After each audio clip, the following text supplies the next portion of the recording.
أعوذ بالله من الشيطان الرجيم. فأما إن كان من المقربين فروح وريحان وجنة نعيم. وأما إن كان من أصحاب اليمين فسلام لك من أصحاب اليمين.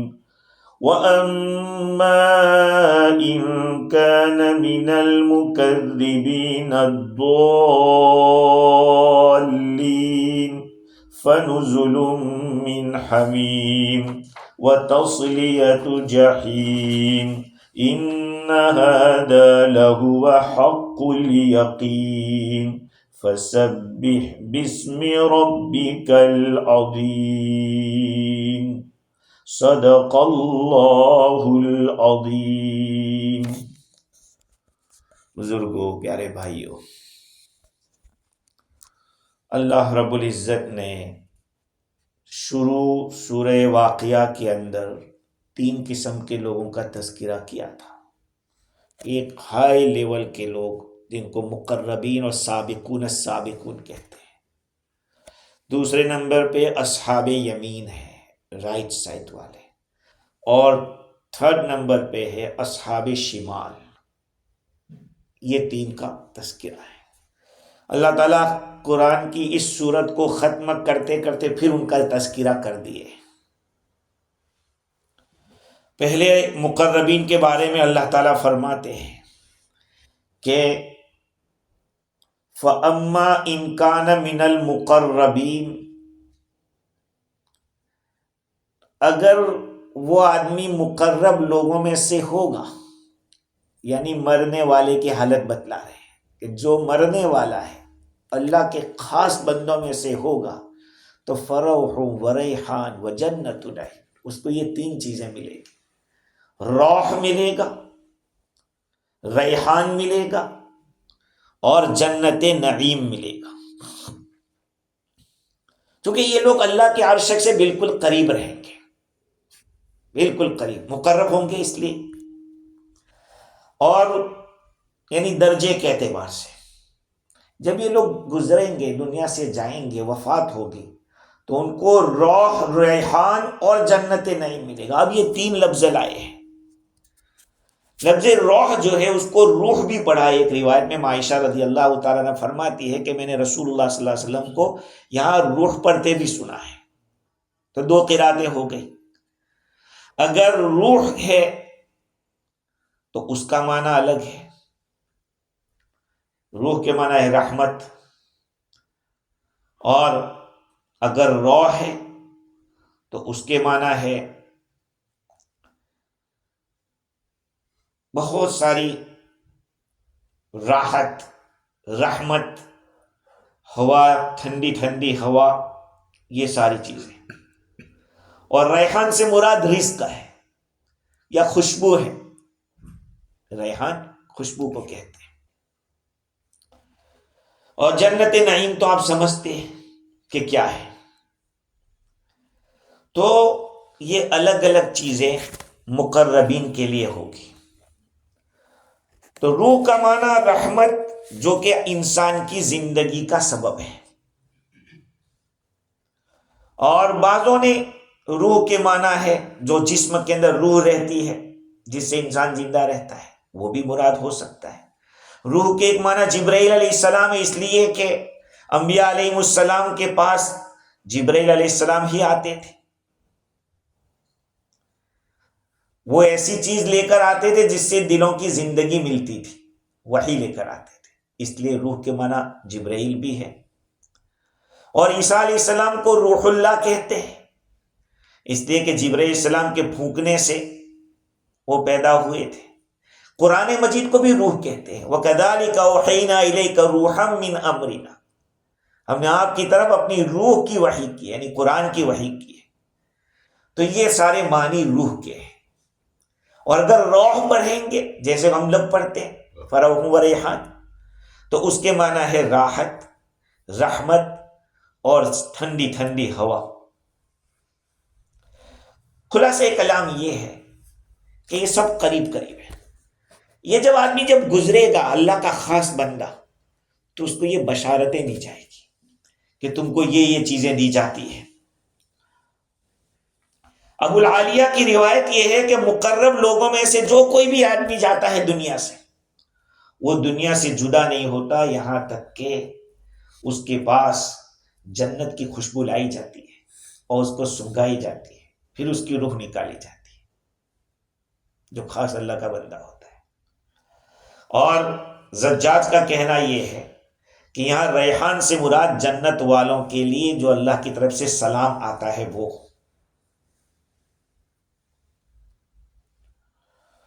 صاحب روح البیان نے تفصیل کے ساتھ یہاں لکھا کہ کن کن لوگوں کو کیا کیا ملے گا۔ دیکھو، روح اگر ہے تو اس کے معنی ہے اللہ تعالیٰ کا دیدار نصیب ہوگا، ریحان ہے تو اس کا معنی ہے اللہ کا کلام سنیں گے، اور جنت نعیم ہے یہ ہے کہ بندہ اپنے رب کی زیارت سے کبھی غائب نہیں ہوگا، ہمیشہ ایسے اللہ کو دیکھتا ہی رہے گا۔ مقرب لوگوں کو یہ تین چیزیں ملے گی۔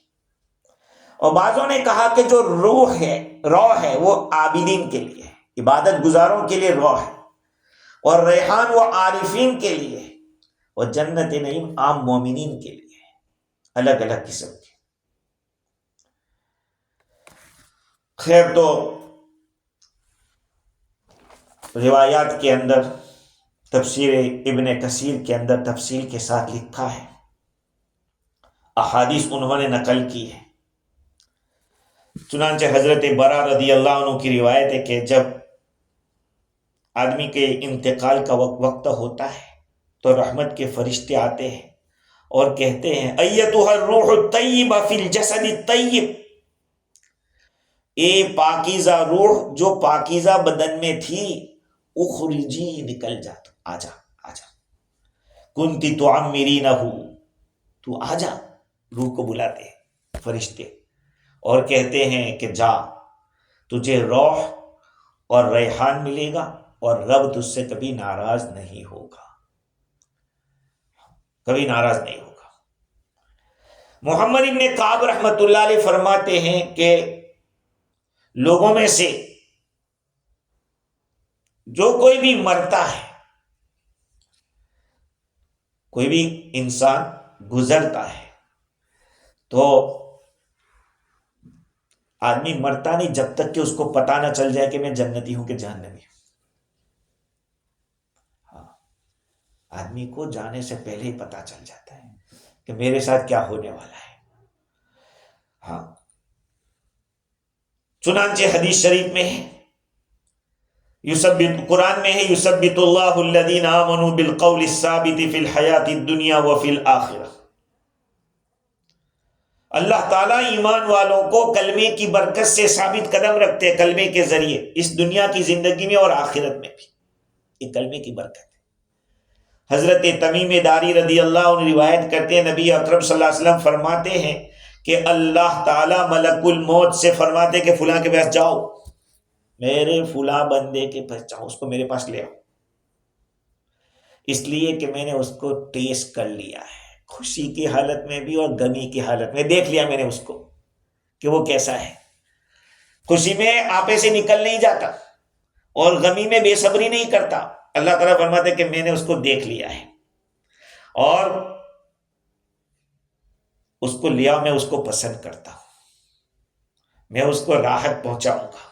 وہ فرشتہ اس کو لینے کے لیے جاتا ہے، اس کے ساتھ 500 فرشتے اور ہوتے ہیں جن کے پاس جنت کا کفن ہوتا ہے، جنت کی خوشبو ہوتی ہے، اور ڈھیر ان کے ساتھ خوشبو کا ایک جٹھا ہوتا ہے، اور ایسا خوشبو ہوتی ہے، ایسا پھول ہوتا ہے کہ جس کے اوپر 20 کلر کی چیزیں ہوتی ہیں، 20 کلر، اور ہر کلر کی خوشبو الگ الگ ہوتی ہے۔ بھئی جنت کی بات کیا کرنے کیا ہے، جنت کا تو نام سنتے ہی آدمی ایسے ہی ہو جاتا ہے کہ اگر اللہ لے جاوے ابھی تو ابھی چلے جاوے، تو فرشتے لاتے ہیں یہ سب چیزیں۔ اچھا، دوسری ایک حدیث یہ ہے کہ رسول اللہ صلی اللہ علیہ وسلم نے ارشاد فرمایا کہ شہیدوں کی روحیں تو پرندوں کے جو پوتے ہوتے ہیں، پیٹ جو ہوتا ہے اس میں رہتے ہیں، اور جنت کے باغ ایسے دوڑتے رہتے ہیں۔ عرش کے اوپر جو اللہ تعالیٰ نے قندیلیں رکھی ہیں، کینڈل لٹکائی ہوئی ہے، وہاں پر وہ بسیرا کرتے ہیں، وہاں رہتے ہیں وہ پرندے۔ دیکھو ایک بات سنو، یہ انسان جب مرتا ہے نا تو اس کی روح تو فرشتے لے کے ایسے چلے جاتے ہیں۔ اب کہاں جاتے ہیں وہ آدمی پہ ڈیپینڈ رکھتا ہے، اچھا تھا تو اوپر، نالائق تھا تو نیچے، اچھا تھا تو جنت کی ساری چیزیں لے کر آئیں گے، اور نالائق تھا تو وہی اس کو دکھا دیا جائے گا کہ اب تیرے ساتھ کیا ہونے والا ہے۔ اور جنت کے اندر روح جب نکالی جاتی ہے تو آپس میں ایک دوسرے کی ملاقات بھی کرتی ہے۔ چنانچہ مسند احمد کی روایت ہے، ابو الاسود محمد ابن عبد الرحمن ابن نوفل فرماتے ہیں کہ درہ بنت معاذ سے میں نے سنا، وہ روایت کرتے ام ہانی رضی اللہ تعالی عنہا سے، انہوں نے رسول اللہ صلی اللہ علیہ وسلم سے پوچھا کہ کیا ہم لوگ مر جائیں گے تو ایک دوسرے کی ملاقات کریں گے، ہم ایک دوسرے کو دیکھیں گے؟ حضور نے فرمایا کہ ہاں، کیوں نہیں ملیں گے۔ انسان کی جو روح ہوتی ہے نا وہ پرندے کی شکل میں ہوگی، اور جنت کے باہر لٹکے جو کنڈیلیں لٹکی ہوئی ہیں یا جو درخت وہاں لگے ہوئے ہیں ان درختوں کے اوپر وہ لٹکی ہوئی ہوگی۔ اور جب قیامت قائم ہوگی تو پھر ہر روح اپنی باڈی میں چلی جائے گی۔ اللہ تعالیٰ جب اٹھائے گا، حضرت اسرافیل علیہ السلام دوبارہ پھونکیں گے تو ساری باڈی نیچے نکلنا شروع ہو جائے گی۔ میں پہلے کہا تھا کہ یہاں ایک ہڈی ہوتی ہے، انسان پورا سڑ جاتا ہے، وہ ہڈی نہیں سڑتی ہے، اور اسی سے آدمی اگنا شروع ہوگا، نکلنا۔ اب روح آئے گی، جس کی روح جہاں جہاں تھی وہ گھس جائے گی اس کے اندر۔ قیامت سے پہلے، قیامت کے وقت ہر ایک جائے گا اس طرح سے۔ اس حدیث میں بشارت ہے ہر ایمان والے کے لیے۔ اور دوسری بات یہ ہے کہ امام شافعی رحمۃ اللہ علیہ کی روایت امام احمد رحمۃ اللہ علیہ نے نقل کی کہ مالک ابن انس رضی اللہ عنہ فرماتے ہیں کہ ہم نے زہری سے سنا، وہ عبد الرحمن بن کعب بن مالک سے، رسول اللہ صلی اللہ علیہ وسلم نے فرمایا کہ مومن کی روح ایک پرندہ بنتی ہے اور وہ جنت کے درخت کے ساتھ لٹک جاتی ہے، یہاں تک کہ اللہ تعالیٰ جس دن اٹھائے گا وہاں پہ بھیج دے گا۔ دیکھو، شہیدوں کو زندہ کہا ہے، شہداء کیا ہے؟ زندہ ہے۔ اور شہید سے زیادہ اونچا مقام کس کا؟ نبی کا ہے، تو نبی بھی اپنی قبر میں زندہ ہے۔ اب ہر ایک کی زندگی کا درجہ الگ الگ ہوتا ہے۔ جیسے ہماری باڈی کے اندر یہاں کا فیلنگ الگ ہے، یہاں کا فیلنگ الگ ہے۔ آنکھ کا فیلنگ الگ ہے کہ ٹینکا بھی برداشت نہیں کرتا، اور یہاں پہ چھوٹا کانٹا لگ جائے، ایڑی کے اندر کانٹا لگ جائے تو تھوڑی کم تکلیف ہوتی ہے۔ ہاں، اسی طرح سے ان لوگوں کی زندگیاں جو ہے اللہ نے دی رکھی ہے، ہر ایک کا الگ الگ مقام ہے، ہر ایک کی زندگی کا درجہ الگ الگ ہے۔ تو اللہ تعالیٰ فرماتے ہیں کہ مقرب لوگ جب دنیا سے جائیں گے تو ان کو کہا جائے گا کہ فروح و ریحان، تم لوگوں کو اللہ کی طرف سے راحت بھی ملے گی، اور اس کے ساتھ ساتھ خوشبوئیں بھی ملے گی، اور جنت نعیم بھی ملے گی۔ آگے اللہ تعالیٰ فرماتے ہیں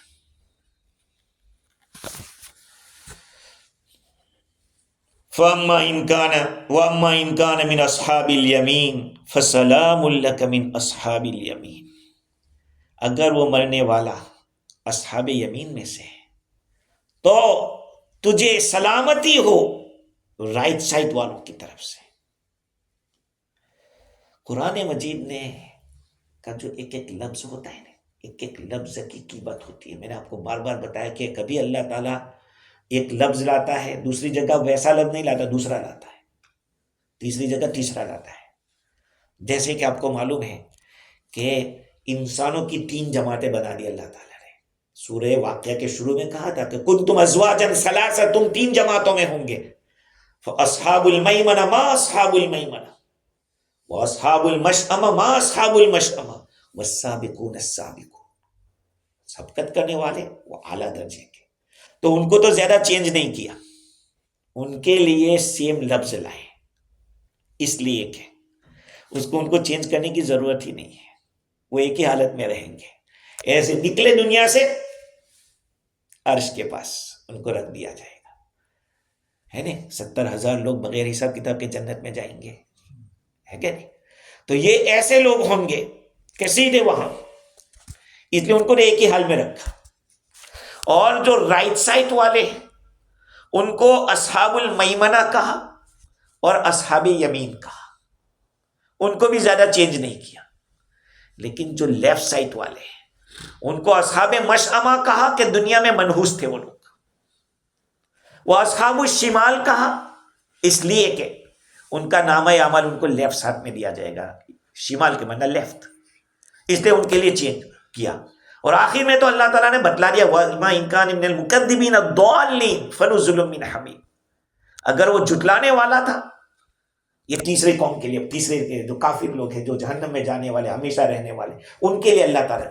تو قرآن کا ایک ایک لفظ ایسا ہے کہ جس کو اللہ تعالیٰ نے ہر ایک کے لیے ایک ایک خاص معنی کے لیے بیان کیا ہے. تو عطا ابن سائب فرماتے ہیں کہ سب سے پہلی ملاقات عبد الرحمن ابن ابی لیلہ سے میری ہوئی.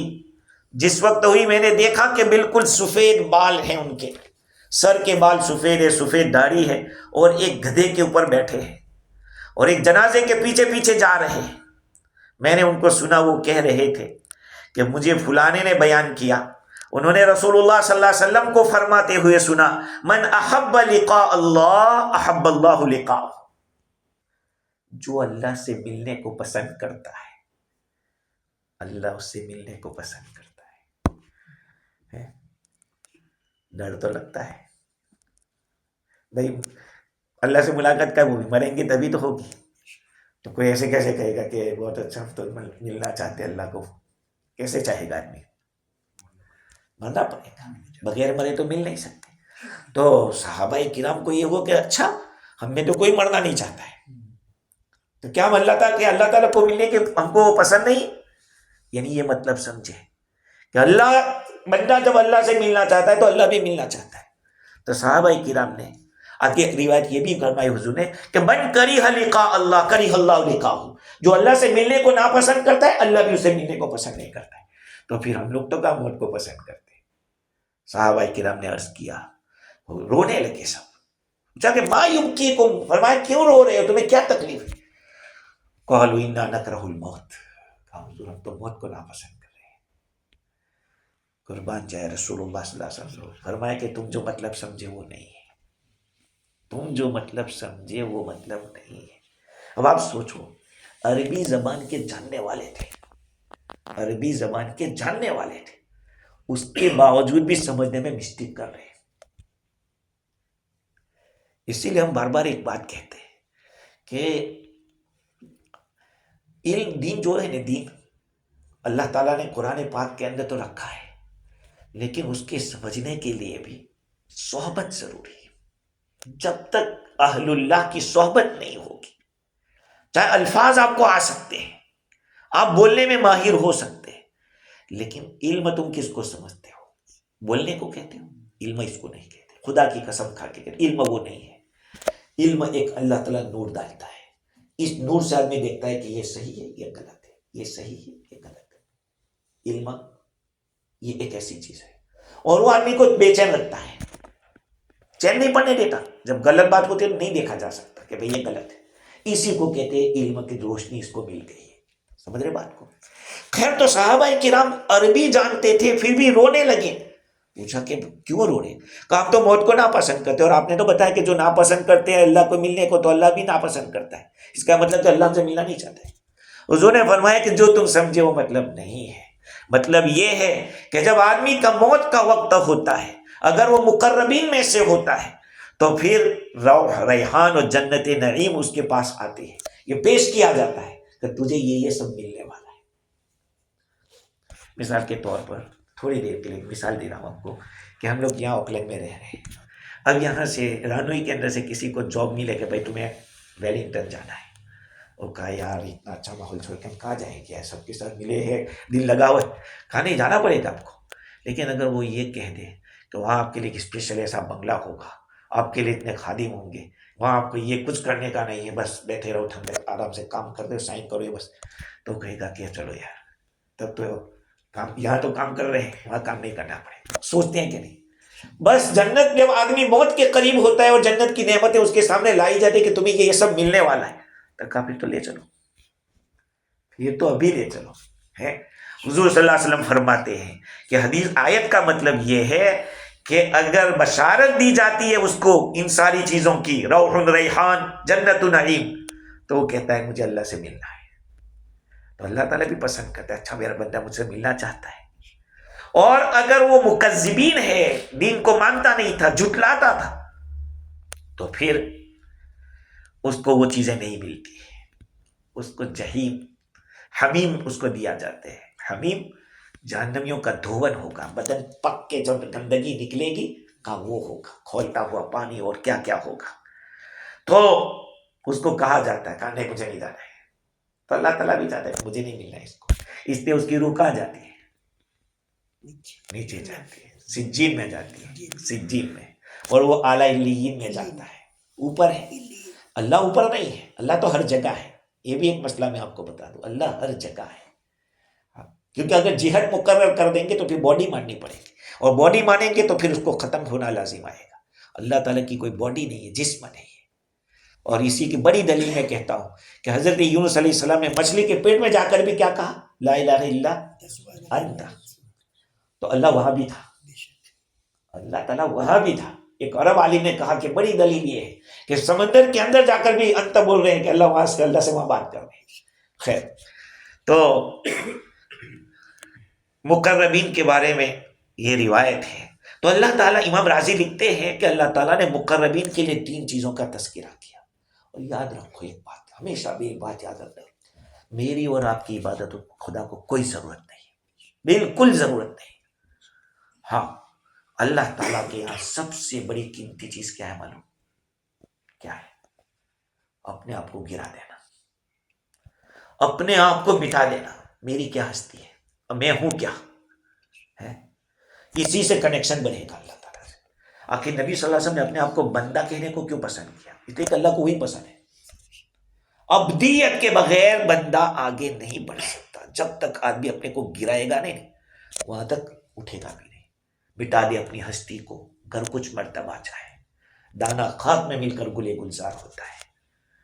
کسی ڈبے کے اندر بیٹھے بیٹھے وہ درخت نہیں بن جاتا ہے، اس کو زمین میں جانا پڑتا ہے اور اپنے آپ کو مٹانا پڑتا ہے. اس لیے جب تک مٹاؤ گے نہیں اور اپنے آپ کو نفی نہیں کرو کہ میں کچھ بھی نہیں ہوں، وہاں تک آگے نہیں بڑھ سکتے. بڑھنا ہے تو اپنے آپ کو مٹانا ہے. اسی لیے تو حاجی جب حج میں جاتا ہے تو اس کو سب کچھ نکال دیتے کہ بس یہ پہنو، جو ہم کہتے ہیں وہی پہنو. ٹوپی بھی نہیں پہننے کی کہا، کچھ بھی نہیں. چپل بھی ایسے نہیں پہننے کے جس میں آپ کا پاؤں ڈھکتا ہو. یہ سب اللہ وہ سب چیزیں پسند کرتا ہے. ذرا اللہ کے سامنے کچھ یہ کر دیا کہ میں کہا بس گرو. تو امام راضی فرماتے کہ مقربین کے حق میں اللہ تعالیٰ نے 3 باتیں بتلائی: روح، ریحان، جنت نعیم. کیوں ایسا کہا؟ 3 چیزیں کیوں ان کو کہا؟ ان کے بھی 3 کام تھے، وہ بھی 3 کام کرتے تھے. اس لیے کہ ایک تو صحیح عقیدہ لائے تھے وہ لوگ، ایک صحیح عقیدہ لائے تھے. عقیدہ کہاں ہوتا ہے؟ عقیدہ کہاں ہوتا ہے؟ دل میں ہوتا ہے، ٹھیک ہے. اور کلمہ لائے تھے، کلمہ طیبہ، وہ کہاں ہوتا ہے؟ زبان پہ ہوتا ہے. اور تیسری چیز اعمال صالحہ لائے تھے.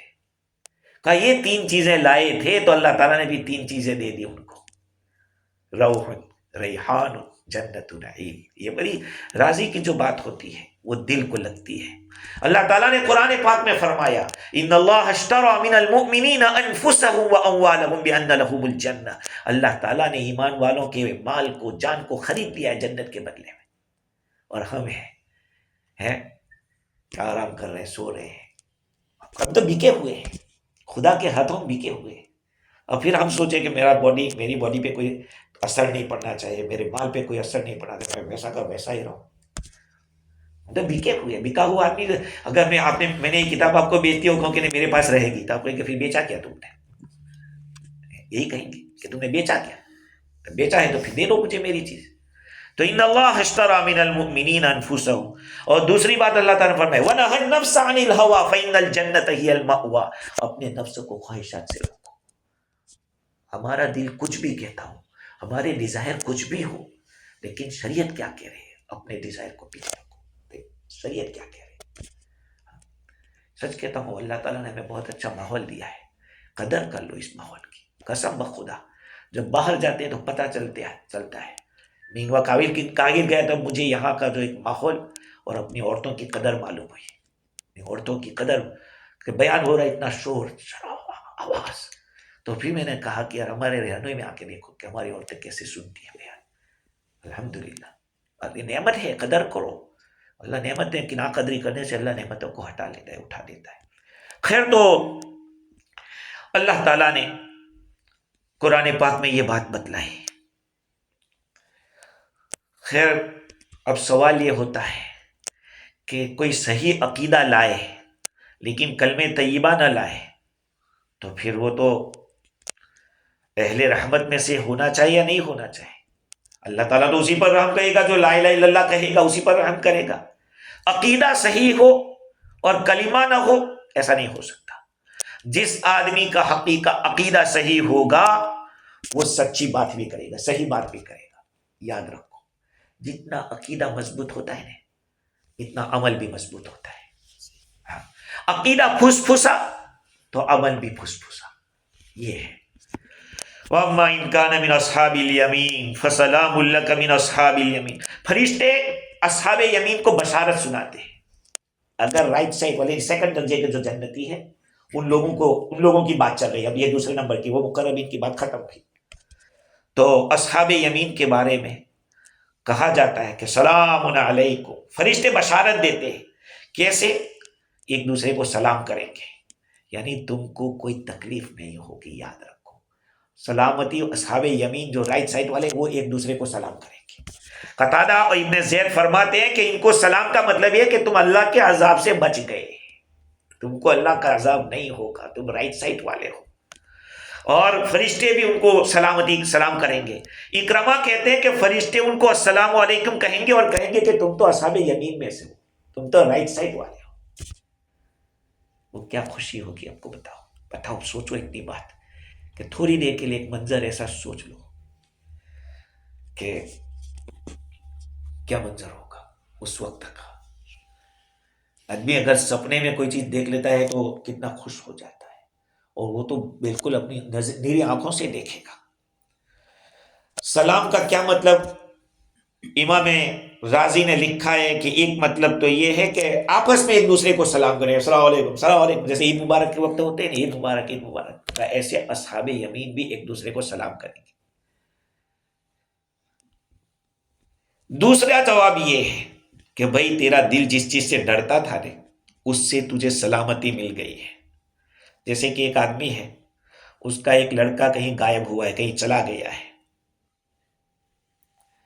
اور یہ آدمی کسی ایسے آدمی کے پاس ہے جو شریف آدمی ہے، وہ اس کو کہے کہ دیکھ تو اپنے بیٹے کے بارے میں فارغ ہو جا، فکر مت کر، وہ تو اچھی حالت میں ہے۔ بس اسی طرح سے ان لوگوں کو بھی کہا جائے گا کہ تم بہت اچھی حالت میں، تم بالکل فارغ ہو جاؤ۔ اور بعضوں نے یہ کہا، بعض روایت میں تفسیر میں نے دیکھا کہ یہ حضور صلی اللہ علیہ وسلم کو سلام کریں گے، فَسَلَامٌ لَكَ مِنْ أَصْحَابِ الْيَمِينِ۔ یہ لَكَ کا جو لفظ ہے کہ آپ کو سلام ہو، تو کس کو یہاں لَكَ سے کون مراد ہے؟ فَسَلَامٌ لَكَ مِنْ أَصْحَابِ الْيَمِينِ۔ بعضوں نے تو کہا کہ وہ اصحاب یمین کو کہا جائے گا، لیکن بعض لوگ کہتے ہیں کہ نہیں، رسول اللہ صلی اللہ علیہ وسلم کو کہا جائے گا کہ آپ کو اصحاب یمین کی طرف سے سلام ہے۔ کیا مطلب اس کا؟ اس کا مطلب یہ ہے کہ حضور کو تسلی دی جا رہی ہے۔ نبی صلی اللہ علیہ وسلم کو جتنا ستایا گیا ہے، جتنا ڈرایا گیا، جتنا دھمکایا گیا، اور کتنی اولاد کے بارے میں تکلیف دی گئی، آپ کی ذات کے بارے میں تکلیف دی گئی، آپ کے اخلاق کے بارے میں کیا کیا کہا گیا، تو اللہ تعالیٰ نے آپ کے لیے اتنی تسلی کا سامان بھی کیا۔ وہ کیا کہ حضور صلی اللہ علیہ وسلم کو ایک تو تسلی ہے کہ ان لوگوں کو تو شفاعت کی ضرورت نہیں ہوگی، اس لیے کہ شفاعت ہوگی کبیرہ گناہ کرنے والوں کے لیے، بڑے بڑے گناہ والوں کے لیے شفاعت ہوگی۔ آپ لوگ اگر مدینہ منورہ اللہ ہم سب کو لے جائے، وہاں دیکھیں گے جنت کی کیاری کے اوپر لکھا ہوا ہے اللہ کے نبی کی شفاعت بڑے گناہ والوں کے لیے، کبیرہ والوں کے لیے۔ تو کہا کہ ان لوگوں کو ضرورت نہیں ہے، فسلام لک یا محمد منہم، آپ کو ان لوگوں سے کوئی تکلیف نہیں، اس لیے کہ آپ یہ لوگ صحیح سلامتی کے ساتھ ہے، عافیت کے ساتھ ہے، آپ ان کی فکر نہ کریں، یہ آپ صلی اللہ علیہ وسلم کو کہا جائے گا۔ اب ایک بات سنیے، نبی صلی اللہ علیہ وسلم کا جو مقام ہے وہ مقام اصحاب یمین سے بھی بڑھا، بلکہ مقربین سے بھی بڑھا ہوا ہے، سب مقربین سے اوپر ہے۔ تو اب نبی صلی اللہ علیہ وسلم کو اصحاب یمین کی طرف سے اگر سلام کہا جائے تو حضور کو کون سا، حضور کا درجہ کون سا بڑا ہو گیا؟ اس کا جواب یہ ہے کہ اصل میں یہ اصحاب یمین کے لیے سعادت کی بات ہے۔ بڑے آدمی کو کون سلام کرتا ہے؟ بڑا آدمی کرتا ہے بڑے آدمی کو۔ بھائی جب گفٹ ہوتی ہے، دی جاتی ہے مدرسے کے اندر، تو جو آرڈینری گفٹ ہوتی ہے تو کسی کے ساتھ بھی دلا دی جاتی ہے، لیکن فرسٹ نمبر اور جو پرائز ہوتی ہے، آپ لوگوں نے دیکھا ہوگا سوکا کے اندر بھی، اور جہاں کہیں پرائز دی جاتی ہے، تو جو فرسٹ پرائز ہوتی ہے وہ کوئی بڑے آدمی کے ذریعے دی جاتی ہے۔ تو وہ کس بڑے آدمی کو تو فخر نہیں ہے کہ میں نے اس کو دیا تھا، فخر اس کو ملے گا کہ مجھے بڑے آدمی کے ہاتھ سے ملا ہے۔ میں آپ کو بتا دوں، میرے پڑھنے کے زمانے کی بات کرتا ہوں کہ جس وقت ہمارا کمپٹیشن حدیث کا ہوتا نا، میرا پہلا نمبر آیا 40 حدیث کے اندر، تو ایک پروفیسر کے ذریعے مجھے انعام دیا گیا، اور دوسرے جو ہمارے ساتھی تھے جو اور بالکل جنرل والے تھے، ان کو ہمارے شیخ الحدیث صاحب کے، تو مجھے بہت یہ لگا، اپنے استاد سے کہا کہ یار ہمیں آپ کے ہاتھ سے ملنا چاہیے تھا، یہ کیا ہمیں پروفیسر کے ہاتھ سے ملا۔ تو دینے والا تو مقام اپنی جگہ پر ہے، لیکن لینے والے کی سعادت بڑھ جاتی ہے۔ حضور صلی اللہ علیہ وسلم کو سلام کرنے کا موقع ملنا، یہ ان صحابہ کے لیے، جو بھی اصحاب یمین اللہ ہم سب کو بنائے، کہ ان کی سعادت کی بات ہوگی۔ خیر، وَأَمَّا إِن كَانَ مِنْ أَصْحَابِ الْيَمِينِ فَسَلَامٌ لَكَ مِنْ أَصْحَابِ الْيَمِينِ وَأَمَّا إِن كَانَ مِنَ الْمُكَذِّبِينَ فَنُزُلٌ مِّنْ حَمِيمٍ وَتَصْلِيَةُ جَحِيمٍ إِنَّ هَذَا لَهُوَ حَقُّ الْيَقِينِ۔ یہ اللہ تعالیٰ نے اتنی ساری باتیں تیسرے درجے کے لوگوں کے لیے کہا۔ ان كَانَ مِنَ اگر وہ مرنے والا جھٹلانے والوں میں سے تھا اور گمراہ لوگوں میں سے تھا، نبی کی باتوں کو جھٹلاتا تھا، راہ حق سے گمراہ تھا، تو کیا کہا اللہ تعالیٰ نے؟ فَنُزُلٌ مِّنْ حَمِيمٍ، ان لوگوں کو حمیم دیا جائے گا، وَتَصْلِيَةُ جَحِيمٍ، جہنم میں داخل ہونا پڑے گا۔ إِنَّ هَذَا لَهُوَ حَقُّ الْيَقِينِ، یہ بالکل یقینی بات ہے، اس میں کوئی شک کی بات نہیں۔ نبی کو عقیدہ اللہ تعالیٰ نے کیا فرمایا؟ فَسَبِّحْ بِاسْمِ رَبِّكَ الْعَظِيمِ، اے نبی جی اپنے عظمت والے رب کی تسبیح بیان کرو۔ تو یہ تیسرا درجہ ہے مکذبین کا ہے، تو جو حق کو جھٹلاتا تھا اور ہدایت سے گمراہی میں تھا، اللہ تعالیٰ فرمایا فَنُزُلٌ مِّنْ حَمِيمٍ، ان کو مہمانی میں جو پہلا کھانا جو ملتا ہے اس کو نزول کہتے ہیں۔ جو پہلا کھانا آدمی مہمان کسی کے گھرے جاوے تو حکم یہ ہے کہ اس کے لیے پہلا کھانا بڑھیا پکاؤ۔ مہمان جب آتا ہے تو فرسٹ کھانا اچھا پکاؤ، پہلے دن اچھا، پھر دھیرے دھیرے 3 دن کے بعد تو پھر لائن پہ آ جائے گا۔ مہمان سیر و عزیز است، مہمان 3 دن اچھا لگتا ہے، اس کے بعد تو درد سر لگتا ہے۔ اور اس کو بھی سمجھنا چاہیے کہ ان کا بھی کھانا ٹھنڈا ہوگا یا بھی اتنا پڑا رہا ہوگا، تو 3 دن ٹھیک اچھا لگتا ہے۔ خیر، تو حمیم کس کو کہتے ہیں؟ جہنم میں جو لوگ ہوں گے ان کے پیٹ، ان کی چمڑیاں جو پکے گی اور جو کچرا نکلے گا، کہا جہنم والوں کو یہ پلایا جائے گا، پیپ۔ اللہ ہم سب کی حفاظت فرمائے، ہم سب کو اللہ تعالیٰ حسن خاتمہ کی دولت سے نوازے۔ اب دیکھیے ان آیات میں اللہ تعالیٰ نے ان لوگوں کا تذکرہ کیا، تو یہاں مکذبین اور ضالین کا، حالانکہ یہی الفاظ اوپر بھی گزرے ہیں، ثم انکم ایھا الضالون المکذبون لآکلون من شجر من زقوم۔ اللہ تعالیٰ نے وہاں پر یہ لفظ استعمال کیے، لیکن وہاں پہلے ضال لائے اور پھر مکذب لائے، یہاں پہلے مکذب لائے۔ اس میں نبی کا مقام بتا رہا ہے کہ نبی جی کو جھٹلانے والے تھے، آج ان کا یہ ٹھکانہ ہے۔ تو یہاں موقع کے مناسب قرآن کا ایک لفظ آتا ہے، اور اس کے لیے چاہیے 12 یا 13 علوم اس کو سمجھنے کے لیے، 13 علوم کی ضرورت پڑتی ہے. قرآن کا ترجمہ دیکھ کے آپ تفسیر نہیں کر سکتے. ہاں قرآن کا علماء نے تو یہاں تک لکھا کہ صرف ٹرانسلیشن پڑھ کے بھی آپ حدیث نہیں پڑھ سکتے, ورنہ گڑبڑ کر دیں گے. وہی ایک حدیث آتی ہے, حضور صلی اللہ علیہ وسلم نے کھڑے کھڑے پیشاب کیا, یہ آئے بخاری کی روایت ہے. تو اگر آپ کو اس کا پورا بیک گراؤنڈ نہیں معلوم ہوگا کہ یار کتنا اچھا, دیکھو کہیں بھی کھڑے ہو گئے, تو بھائی حضور کے کمر میں درد تھا, جس جگہ پہ پیشاب کیا وہاں گندگی تھی, اگر آپ بیٹھنے جاتے آپ کے کپڑے خراب ہو جاتے, یہ ساری ڈیٹیل ہے. لیکن ایک آدمی سے ٹرانسلیشن پڑھ کے سمجھنا چاہتا ہے, نہیں ہو سکتا. قرآن کو بھی ٹرانسلیشن پڑھ کے آدمی پورا نہیں سمجھ پائے گا. خیر, تو اللہ تعالیٰ نے فرمایا ان ھذا لہو حق الیقین, یہ جھٹلانے والوں کو کہا گیا کہ دیکھو تو ان کا جو کھانا ہوگا وہ حمیم ملے گا. اور دوسری بات یہ ہے کہ جہنم میں داخل ہونا یعنی پورے اندر گھسو گے, جہنم کے اندر پورے جلو گے. تسلیہ کا یہ مطلب ہے.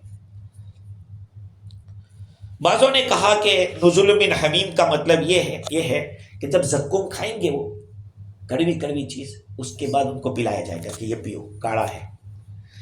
اللہ ہم سب کی حفاظت.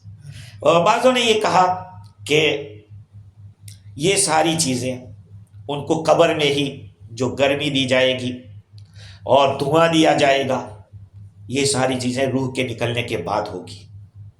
عالم برزخ کی بات ہے. حضرت عبداللہ ابن عباس رحمہ فرماتے ہیں کہ جو کوئی بھی آدمی کافر جو بھی نکلتا ہے دنیا سے, وہ تب جب تک اس کو حمیم نہیں پلایا جاتا وہ دنیا سے نکلتا نہیں ہے, اس کو پلا دیا جاتا ہے, پہلے اس کو یہ ہو جاتا ہے. اب جو آخری آیت ہے, اللہ تعالیٰ نے فرمایا فسبح باسم ربک العظیم, اے نبی جی اپنے رب کی تسبیح بیان کرو. حضرت عقبہ ابن عامر جہنی رضی اللہ عنہ فرماتے ہیں کہ جب یہ آیت نازل ہوئی تو حضور نے فرمایا کہ اس کو رکوع میں پڑھنا.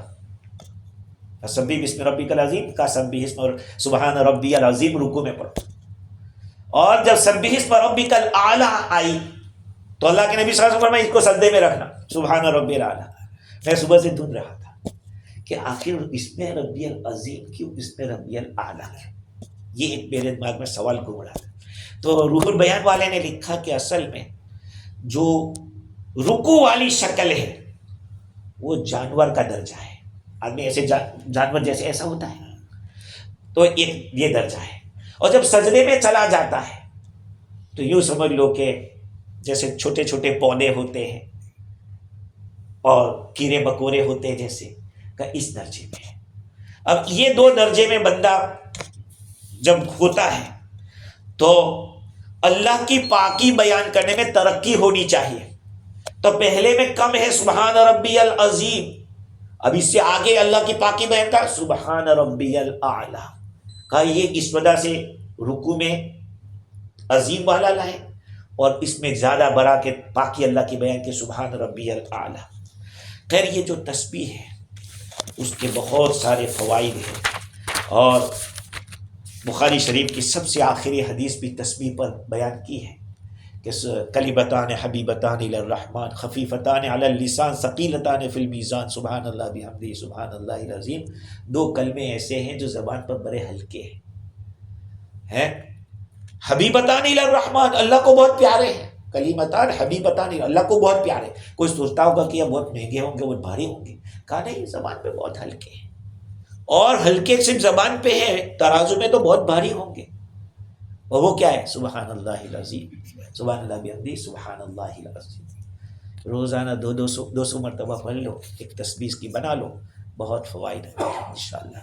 خیر, ابھی یہ جو صورت ہے اس کے کیا فوائد ہیں انشاءاللہ میں سوچتا تھا کہ ختم کر دیتا, لیکن آئندہ تھوڑا پروگرام رکھیں گے, چاہے 20 منٹ کا ہی کیوں نہ ہو, سورت کو اس دن ختم کریں گے انشاءاللہ. اللہ تعالیٰ مجھے بھی اور آپ کو بھی علم نافع عطا فرمائے, نہ نفع دینے والے علم سے ہم سب کی حفاظت فرمائے. سبحان اللہ بحمدہ سبحانک اللہ.